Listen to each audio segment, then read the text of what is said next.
La maison du psy, c'est au quartier Koto à Douala. C'est un petit espace dans lequel nous permettons aux gens de se poser, de se reposer et de déposer effectivement la souffrance qui peut les miner dans leur vie et permettre aux gens de trouver soupape et de pouvoir enfin se reconstruire, se regarder, se reconstruire et puis repartir à zéro. La pathologie psy est une pathologie handicapante. Elle est handicapante parce que c'est une panne logicielle, pour parler simplement. Vous savez, le corps, c'est un peu comme de la quincaillerie, ça se remplace. Aujourd'hui, on vous met des prothèses de tout, mais on ne met pas des prothèses de l'esprit de quelqu'un. Donc l'esprit, c'est ce qui vous booste, c'est ce qui fait votre puissance, c'est ce qui fait votre engagement, c'est ce qui fait votre système d'exploitation, pour parler comme les autres. Et donc quand le système d'exploitation est attaqué, c'est qu'on est attaqué à la base. Et donc pour vous dire, une femme qui vit une pathologie psy, vit une maladie psy, sera forcément handicapée et donc non autonome dans ses réactions par rapport à l'environnement, par rapport à l'altérité, par rapport à l'autre qu'elle doit arriver à convaincre pour vendre ses compétences, convaincre pour montrer qu'elle est capable de tenir sur la durée et qu'elle est capable de s'améliorer au fur et à mesure. Quels sont les éléments qui sont récurrents dans notre environnement qui peuvent entraîner les pathologies psy chez les femmes?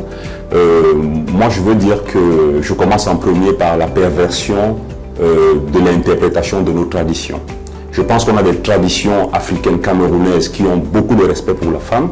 Malheureusement, certains les ont prises et les ont tordues pour qu'ils puissent vivre sur un monde où les femmes seraient les piliers, mais qu'on va les piétiner, qui seraient, voilà.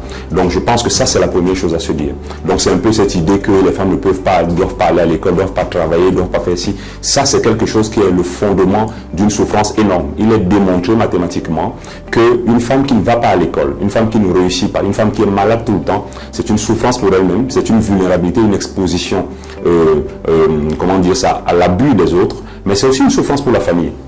La deuxième chose, c'est l'enfance des femmes. L'enfance des femmes, parce que bien des femmes vivent des choses difficiles entre l'âge de 6 ans et l'âge de 14-15 ans. C'est une période dans laquelle elles sont vulnérables et elles sont très souvent abusées.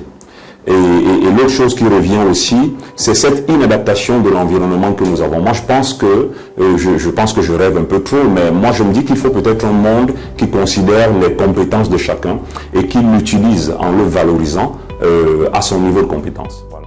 Un message général concernant la santé mentale dans notre société, la façon dont les gens l'abordent.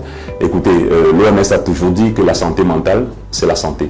Et il faut arrêter de faire cette dichotomie en disant, ben, là c'est les esprits, quand on entend des voix, quand on ne dort pas bien, quand on est triste, quand on est c'est les esprits. Ah non, écoutez, notre cerveau, il fonctionne exactement comme un téléphone portable. Il prend des images, il prend des sons, il prend des choses qu'il stocke. À des moments, s'il y a des courts-circuits dedans, ben, ce qui va se passer, c'est qu'il va commencer à bugger et à faire des choses qui sont un peu désordonnées.